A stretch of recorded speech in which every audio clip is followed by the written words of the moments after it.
Kamoma and I'm with Mochi. This is Moma and Mochi. So, ngayong araw mga Kamoma, meron sanang gustong i-confess ang Moma nyo sa inyo. And I'm so sorry kung tinatago ko po ito sa inyo. Kasi month of January mga Kamoma, very busy and sunod-sunod yung mga videos ni Moma na hindi ko na-edit. So ngayon, gusto ko pong sabihin sa inyo, Mochi, ikaw na magsabi, Mochi. Mochi, ikaw na mag-talk. Hindi na nagsasalita si Mochi. So, ayun nga, diba? Katulad ng sinasabi ko sa inyo na si Ate Bada, nag-talk na si Mochi, na si Ate Bada, si Ate Badiday, si Ate Baditot, ang daming pangalan ni Ate. So, ayun nga siya ay nabuntis. Oo. Ay, huwag ko sabihin. Oh, bakit naman? Karapatan naman nila malaman. Sabihin na natin. Kasi hindi na nila masyadong nakikita si Ate Bada sa video eh. Laging nagtatago. Sabihin na natin. Okay? Ay! Ay! Ay!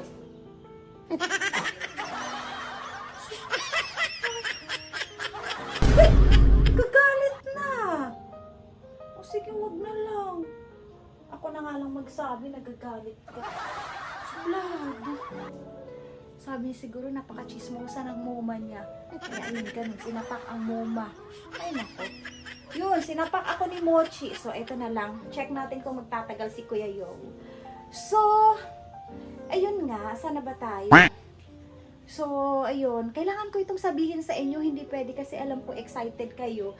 At lalo na, napapansin nyo na wala lagi sa Ate Diday sa video ni Moma kasi nga laging nagtatago si Moma. So, ayun nga, ngayon ko lang sinabi kasi very busy talaga mga Kamoma. At ayan, sa mga hindi nakakaalam kung sino nga ba ang ama ng dinadala ni Ate Diday, walang iba kundi itong gwapitong playboy na ito, si Kuya Yo. So, yan. Kararating niya pa lang sa bahay ni Moma, binigyan na niya kaagad ng ako ang Moma. So, anyway, ganito yung mga Kamoma. Grabe. So, syempre, nung December 9, wait lang muna Kuya Yo, samahan mo muna ako. Ba't ayaw niyo? May inis kayo? So, ayun, nung December 9, nanganak si Mami C3. So, ayun. And then that time, talagang malaki na rin ang tiyan ni Mami Bada. So, kaya ayun, pagdating ng January, so January 9 is, wag na ako magbitbit ng pusa. So, pagdating nga ng January 9, mga Kamoma, so 1 month na ang mga kuting.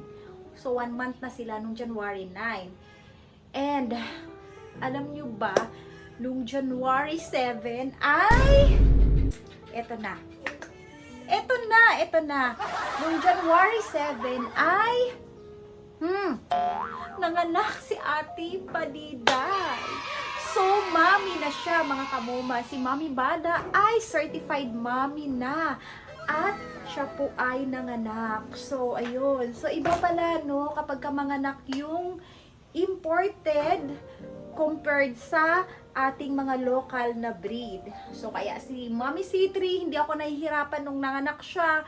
So, okay lang kasi hindi mo siya dapat makita. Pero hindi katulad kay Mami Bada na nung nanganak siya ay kailangan mo siyang bantayan. Kaya ayun mga Kamoma, so nanganak na nga si Mami Bada and ayun nga, January 7 around 10 PM ng gabi. So grabe yung paghihirap ng Moma nyo. So, ayun lang po yung chismis ko sa inyo for today's video and abangan nyo na lang po yung videos namin na nung nanganak si Ate Badiday. So, grabe ang pagod ni Moma. So, i-next ko na lang ulit, sabihin ko sa inyo. Medyo, syempre, kailangan ko muna na, gawing bitin. Kaya kasi, para excited kayo at meron kayong panonoodin ulit. So, ipopost ko rin naman. So, ayun, January 7, so, pinaabot lang talaga. Akala ko nga, same sila ng araw ng pagpanganak ni Mami C3. Kasi nga si Mami C3 ay December 9 and then si Mami Bada ay January 7. So, ayun, at sasabihin ko sa inyo kung ilan yung anak ni Mami Bada at paano ko ba napatunayan kung si Daddy Yowo ba yung tatay? Dahil nga, ayan, ipapakita ko yan sa inyo sa next video. Kaya please, supportahan nyo ang aming YouTube channel para makikita nyo na dito namin ilalagay yung aming mga update about sa kanila. Kaya ayan, so nadagdagan na yung apo ni Moma, kaya very busy yung pag-aasikaso, lahat-lahat. Ang dami ko kasi mga videos na nakapending. Kaya sabi ko, dahan-dahanin ko na lang. And hindi ko kaagad sinasabi sa inyo kasi kung sa Bisaya pa ba, dili ko gusto nga mabuyagan ang ako ang miming. So, katulad nung ginawa ko din kay Mommy C3. So, hinintay ko muna na medyo lumaki-laki sila ng konti. Kumbaga, para makita ko na safe sila. So, ayun lang muna mga kamoma for today's chismis. So, ayan. Thanks for watching. Ikaw maldito ka. Sabi ko, mabait ka. Nagsabi pa naman ako na mabait ka. Maldito pala tong pusa na ito kapag ka naiinip eh. Pero at least, nakakarga mo siya mga kamoma.